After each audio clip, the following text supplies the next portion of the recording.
Buenas tardes, mi nombre es Cintia Gutiérrez y soy docente de la Facultad de Bellas Artes de la Universidad de Málaga. Quiero comenzar agradeciendo a la organización del Congreso Nodos del Conocimiento la aceptación de esta comunicación que sintetiza un proceso de investigación y práctica docente desarrollado en los últimos 3 cursos. Cómo enseñar performance en Bellas Artes sin simplificarla, sin convertirla en una categoría vaga, pero tampoco convirtiéndola en un terreno hermético o inaccesible. En primer lugar, me gustaría explicar cómo surge este trabajo y fue cuando hace unos años asumí la docencia de la asignatura de Performance, que es una asignatura que se imparte en tercer y cuarto curso del grado en Bellas Artes, y entonces apareció un problema inmediato: cómo enseñar Performance cuando ni siquiera existe un consenso para definirla. De hecho, la palabra performance circulaba con facilidad, en principio en el aula, pero cuando intentábamos fijarla aparecía un campo resbaladizo de definiciones circulares, mitología de aquí y ahora, clichés sobre la espontaneidad y una enorme dificultad para traducir este territorio, que es a la vez corpóreo, político y sensorial, a herramientas docentes que fuesen claras y operativas. Por lo tanto, la pregunta que vertebra este trabajo es algo sencillo. ¿Podemos construir un marco pedagógico para la performance sin matar su potencia poética, conceptual y política? Mi respuesta es que sí, y que la clave no está en definir la performance, sino en desplegar sus dimensiones que son: ¿qué hace la performance? ¿Cómo existe? ¿Para quién sucede? ¿Y en qué condiciones aparece? Esta propuesta de metodología de enseñanza de la performance se apoya en varios referentes teóricos que han sido decisivos para comprender la performance como un acto complejo, estructurado y profundamente político. El primero de ellos es J.L. Austin y la performatividad, o su concepto de la performatividad. Austin nos enseñó que ciertos actos no describen, hacen. Esta idea es fundamental para comprender la performance como acontecimiento transformador. Peggy Phelan y la metafísica de la presencia, quien defendió la naturaleza efímera de la performance, su resistencia a convertirse en objeto y su dependencia de la relación entre cuerpos. Amelia Jones, que desmonta la idea de presencia pura y recuerda que toda performance está mediada por una cámara, por un archivo, por un relato o por la memoria, y que no existe un aquí y ahora inocente. Y junto a todos ellos quiero situar explícitamente a Pedro Alberto Cruz, cuyas aportaciones han sido claves para este trabajo. Su mirada sobre la performance, centrada en el riesgo, en la presencia, en la teatralidad expandida y en las formas de inscripción del cuerpo en el tiempo, han sido decisivas para articular un método de análisis realmente operativo en el aula. Buena parte de las obras que aquí menciono han sido discutidas, seleccionadas, analizadas y contrastadas con él, y su pensamiento ha iluminado la dimensión ética, política y espacial fundamental para esta propuesta. Este conjunto de teóricos me permitió comprender que la performance no puede definirse por un solo rasgo, ni por el cuerpo, ni por la duración, ni por la acción, sino por un entramado de relaciones. Me gustaría ahora explicar la necesidad de una morfología docente, porque fue algo que no era una necesidad exclusivamente mía, sino que los propios alumnos sintieron esa base, esa necesidad de generar una especie de esquema a la hora de poder llevar a cabo sus distintas performances, y por ello fueron una herramienta fundamental en la construcción de esta metodología. Este proceso, este esquema, no quisimos trabajarlo como un catálogo cerrado o una taxonomía rígida, sino más bien como un mapa, una herramienta que fuese flexible y que permitía orientarse y orientarnos dentro de la complejidad del medio. Un mapa que además se estructura en 8 bloques que permitían observar la performance desde sus distintos componentes. Entre ellos son el tipo de acción, que sería el primer bloque, el espectador, que constituye el segundo bloque, la ejecución, el tercer bloque, modos de existencia, que son el que constituye el cuarto bloque, la temporalidad, que es el quinto bloque, espacio, sexto bloque, sonido, que sería el séptimo bloque, y la guionización. La clave resultó muy sencilla. Cuando el alumnado entiende las partes de la performance, puede producirla con libertad, y cuando no las entiende, se queda la performance en un cliché. Estos 8 bloques de morfología que hemos estado definiendo anteriormente, como hemos dicho, parten del tipo de el bloque 1, que es el tipo de performance, que distingue 4 grandes familias que ayudan a situar la acción: happening, fluxus, body art performance y life art. Este bloque permite identificar qué lenguaje está empleando el estudiante y en qué tradición se inscribe. En el bloque 2, que lo que definimos era el tipo de espectadores, se estudiaba cómo la presencia o ausencia del público transforma la obra. Podemos encontrarnos a espectadores presenciales y que en esos espectadores y en esa performance se ejecuta sin registro, solo y exclusivamente con esos espectadores que estaban presentes y que tenían acceso a ella. Espectadores presenciales que además están mediados por una cámara o son espectadores presenciales y además tenemos el registro de esa performance. Podemos encontrarnos a espectadores que no son presenciales, pero que sí, la performance sí está registrada y por lo tanto la van a conocer esta acción a través de ese registro, ¿no? La última sería una performance que tiene una ausencia total del espectador. No hay ni espectadores ni registros. Y en este caso pusimos pues, el ejemplo de esta performance de entierro de hielo de Kili, que es una acción realizada el 19 de noviembre de 1992, de la que solamente se tiene noticias por la publicación literaria Tendencia Trimestral y por un catálogo de la exposición Translated Act publicado en Berlín en el año 2001. Es un bloque esencial del tipo de espectador porque permite pensar en la responsabilidad, la ética y la política de la mirada. En el bloque 3, que es el tipo de ejecución, lo que analizamos es quién pone el cuerpo y cómo se distribuye la acción. Para ello dividimos la acción individual o colectiva y dentro de la acción individual podíamos tener 3 tipos de ejecución. Una podría ser ejecutada por el propio artista, es decir, yo ideo la acción y yo mismo la ejecuto. Podía ser una persona performance, que en este caso fue la creación de un personaje. Y dentro de esta categoría o este bloque del tipo de ejecución individual, terminaríamos con la performance delegada. Como ejemplos para poder imaginar o trabajar sobre cuáles pueden ser los distintos tipos de ejecuciones, pues pusimos como ejemplo Un metro de democracia del artista He Jun Chang, The Mythic Being de Adrian Piper, que es una performance además temporal, y la performance, como ejemplo de performance delegada, utilizamos la pieza de Dora García de Messenger.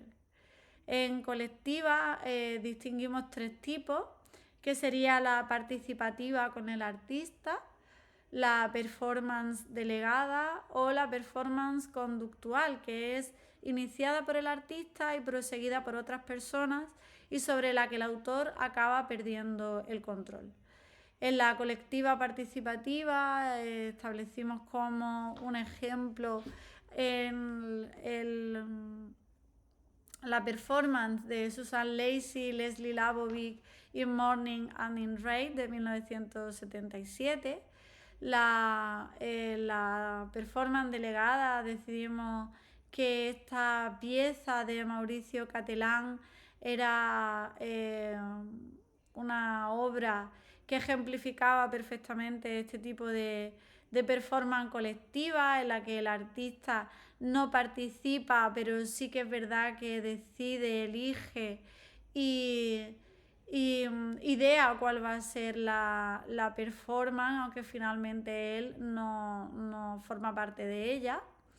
Y en la colectiva conductual decidimos que este Immigrant Movement International de 2010, una performance de larga duración que fue creada por Tania Bruguera, representaba perfectamente este tipo de performance colectiva que queríamos definir.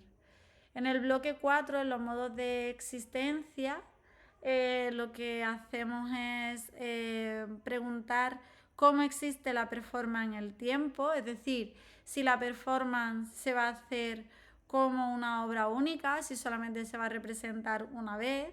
Esta performance de Marina Abramovic nos parecía el ejemplo fundamental para entender cómo y por qué una performance llega a no poder volver a repetirse, porque si eso pasase cambiaría completamente su fórmula. Luego tendríamos la performance de repetición, es decir, que se puede reinterpretar un número indeterminado de veces. Para ella seleccionamos la pieza de Cut Piece de Yoko Ono, que fue ejecutada por primera vez en 1964 y posteriormente se realiza en varias ocasiones a lo largo de los años. Finalmente elegimos reactivación de una performance clásica. Para ejemplificar esta reactivación de una performance clásica elegimos esta pieza de Marina Abramovic, Seven Easy Pieces, que fue ejecutada en el Guggenheim de Nueva York. El bloque 5, que habla de la temporalidad de la performance, distingue entre acciones de corta duración, que pueden ser performance o acciones que se llevan a cabo durante minutos o horas. Entre ellas elegimos la de 65 kilogramos de Zhang Wang, que se ejecutó en 1994, y de larga duración, que puede durar días, meses o años, este año de performance, que resultaba un ejemplo paradigmático de este tipo de temporalidad. El bloque 6 ejemplifica y sistematiza los distintos espacios de la performance, analiza dónde sucede la obra, si sucede en el espacio público, si sucede en un espacio privado, si sucede en un espacio institucional, un espacio clandestino o un espacio como el del hogar, en el que no tiene por qué haber una institucionalización, o el interior de un edificio, como ocurre en I Miss You de Frankovic, o este exterior de Regina José Galindo, de Quien puede borrar las huellas, ¿no? Este tipo de ejemplos ayuda a comprender el espacio como dispositivo político y perceptivo y no como un simple decorado. El bloque 7 establece los distintos sonidos que podemos encontrarnos dentro de la performance, porque el sonido en una performance no es un ruido de fondo, una música de fondo, sino que sirve como material constitutivo de la propia performance. Distinguimos en la ausencia de ruido, la ausencia del sonido acústico, que en este caso sería el silencio, ¿no? Utilizar el silencio como parte fundamental y material de la obra, con esta pieza ejecutada por Marina Abramovic y Ulay. También puede trabajar o utilizar el sonido como materia. Para ello hemos distinguido dos tipos, que sería el ruido con la vibración, respiración o la repetición, y el sonido que organiza la atmósfera y afecta al espectador. Con sonido ruido decidimos ejemplificar este tipo de performance con la pieza de María José Arjona, Línea de Vida, con la voz, Fight Day Looker Peace, que es la pieza mítica inaugural de Chris Barden. Con música hemos distinguido, como decíamos, dos tipos: música que puede ser en directo o puede ser grabada. Para música en directo hemos seleccionado una de las antropometrías del periodo azul de 1960 de Yves Klein, y con música grabada decidimos utilizar The Show Must Go On del año 2000 de Jerome Bell. Finalmente, el bloque 8 pues trabaja sobre el guión en la performance, y diferencia perfectamente el guión teatral del guión performativo. En este caso era importante subrayar que guionizar en performance significa diseñar las condiciones, las reglas y las coordenadas para abrir las posibilidades y no para cerrarlas. Y para este bloque decidimos seleccionar la obra Staff de Coco Fusco y Nao Bustamante. Luego finalmente la guionizada parcialmente con margen para la improvisación, The Battle of Our Cave de Jeremy Deller, y sin guionizar absolutamente, que es la de Reservoir Dog de Oleg Kulik, del ruso Oleg Kulik. Tres ejemplos breves para mostrar cómo opera la morfología, que no desarrollaré porque no es necesario, pero sí lo menciono para demostrar la utilidad en el marco.